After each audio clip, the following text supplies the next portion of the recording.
बिस्मिल्लाहिर्रहमानिर्रहीम। अस्सलाम वालेकुम। यही दुआ और उम्मीद आप जहाँ कहीं हैं ठीक ठाक है और रमज़ान मुबारक की बरकतों से फैज़याब हो रहे हैं। मॉर्निंग नितफरा में खुश आमदीद कहूँगी।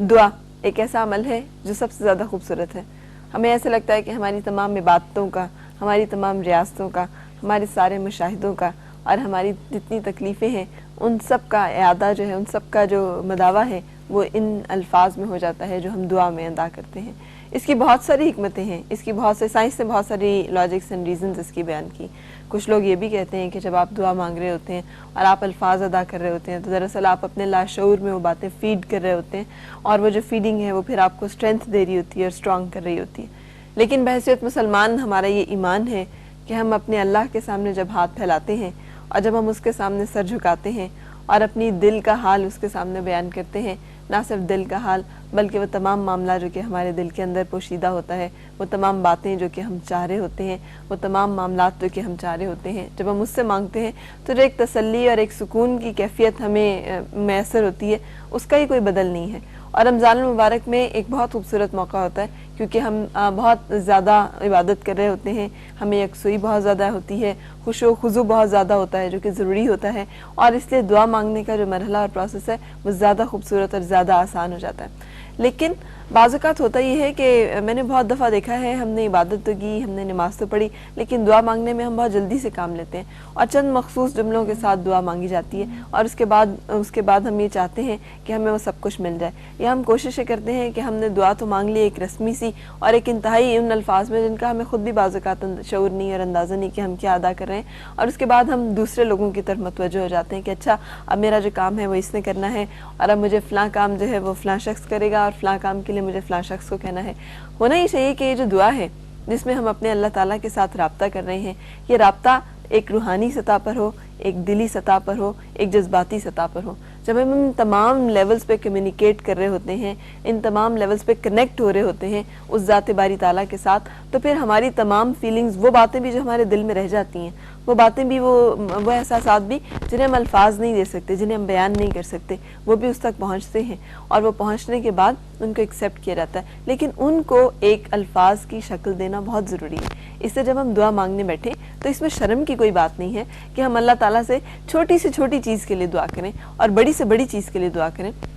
इसलिए कि जब उसने कह दिया कि मुझसे मांगो मैं ही अता करता हूँ, तो फिर इसका मतलब है कि हमें मांगने के लिए कहीं और किसी और दर को खटखटाने की तो ज़रूरत ही नहीं है। हम अल्लाह से मांग सकते हैं कि हमें ज़िंदगी में सुकून चाहिए, हमें खुशी चाहिए, हमें दौलत चाहिए, हमें पैसा चाहिए, हमें आखिरत का सुकून चाहिए, हमें अपने बच्चों की फलाह बहबूद चाहिए, हमें अच्छा सा घर चाहिए, हमें ज़िंदगी में किसी जगह से कोई परेशानी आ रही है तो उस परेशानी को दूर करना है, हमें अपने ताल्लुकात जो हैं उनमें बेहतरी चाहिए। ये तमाम वो मामलात हैं जिनको अगर हम दुआ में शामिल करें तो जो सुकून हमें हासिल होगा उसके बाद हमें और बहुत सारे दर खटखटाने की ज़रूरत नहीं पड़ेगी, हमें और बहुत सारे लोगों की मोहताजी से निजात मिल जाएगी। अल्लाह करे कि दुआ का ये जो एक स्ट्रेंथ है वो हमें हासिल हो और उसको हम यूज़ करना सीखें। आगे चलेंगे कुरान फहमी की तरफ। प्रोफेसर हबीबुर रहमान साहब मेरे साथ हैं। अस्सलाम वालेकुम। वालेकुम सलाम। कैसे हैं आप? अल्लाह का करम है। आज किस मौजू पे हम बात करेंगे?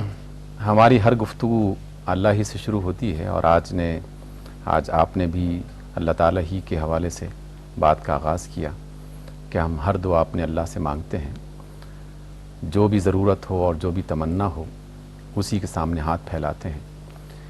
जब हर चीज़ अल्लाह ही से शुरू होनी है और वहीं पे जाके ख़त्म होनी है तो दुनिया में बहुत सारे लोगों के यहाँ नेकी का एक तस्वुर पाया जाता है और हर एक शख्स ने अपनी अपनी अक्ल और अपनी अपनी बसीरत के मुताबिक उसकी वजाहत करने की कोशिश की और उसी के मुताबिक वो ज़िंदगी बसर कर रहा है। कुछ लोगों ने कहा कि नमाज़ पढ़ना, रोज़ा रखना, हज करना, नवाफिल पढ़ना, तिलावत करते रहना, मस्जिद से ताल्लुक़ जोड़ देना ये नेकी है और सारी ज़िंदगी इसी में सर्फ कर दी उन्होंने। कुछ ने कहा कि नहीं, मदारिस बनाना, सड़कें बनवाना, हॉस्पिटल बनवाना, लोगों की खिदमत करना और ख़िदमत खल्क़ जो है ये असल नेकी है। हालांकि ये तो दोनों ही नेकियां हैं, लेकिन बदकिस्मती हमारी ये होती है कि हम बाज़ औक़ात किसी एक जुज़ को ले लेते हैं और कहते हैं कि बस यही कुल है। हालांकि वो कुल नहीं होता, वो तो एक जुज़ होता है और बहुत सारे अज्जा मिलकर उसको मुकम्मल करते हैं। नेकी है क्या,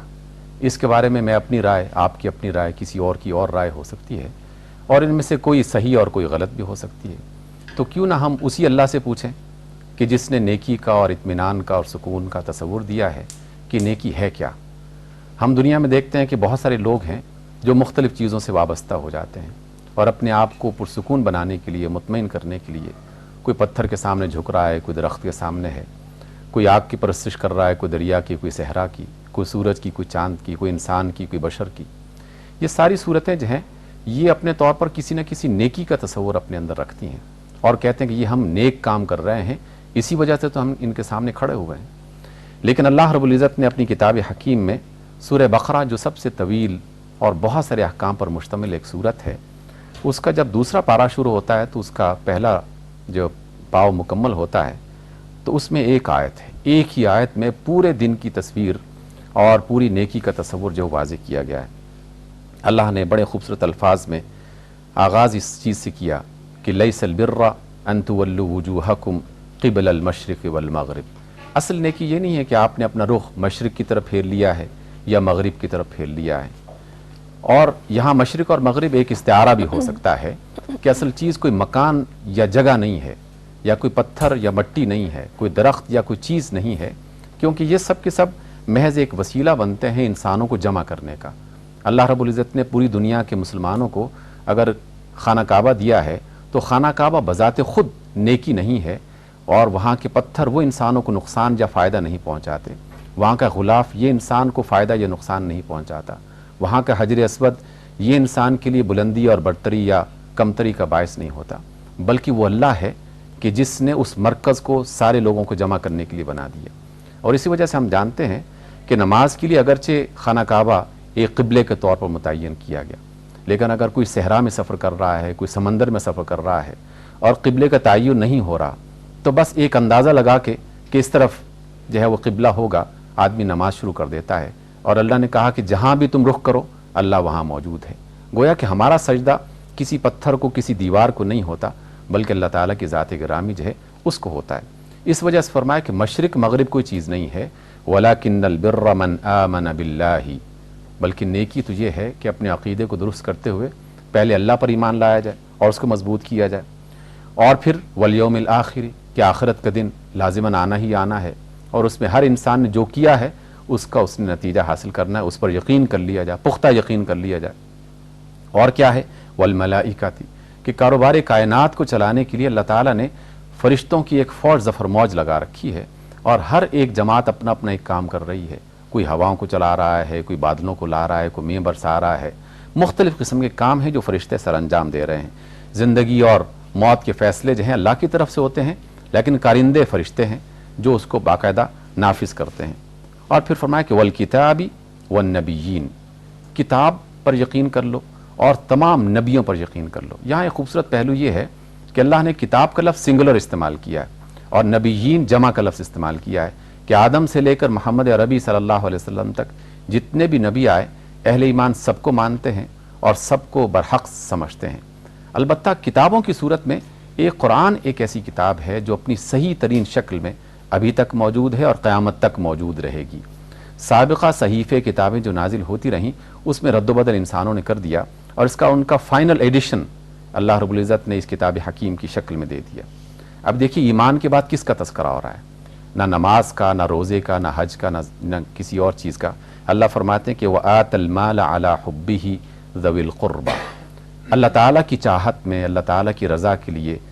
جو قرابت دار ہیں ان کو مال تقسیم کیا جائے، یعنی خدمت خلق یہاں سے آغاز ہو جاتا ہے۔ ایمان کے بعد فوراً خدمت خلق کا آغاز ہو جاتا ہے، اور خدمت خلق میں بھی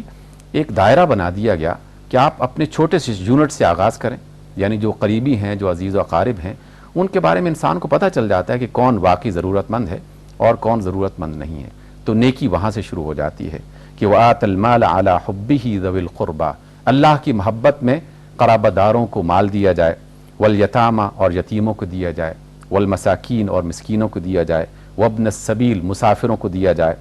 اور والسائلین اور جو مانگنے والے ہیں، سوال کرنے والے ہیں ان کو دیا جائے، اور پھر رقاب جو قیدی ہیں ان کو دیا جائے، یا پھر جو غلام اس زمانے میں ہوا کرتے تھے ان کو آزاد کروانے کے لیے اللہ تعالیٰ نے ایک در کھول دیا کہ تمہیں جو مال ملا ہوا ہے اس سے انسانوں کو آزاد کروانے کے لیے اور انہیں آزادی دینے کے لیے اس کو صرف کرو۔ اب دیکھیے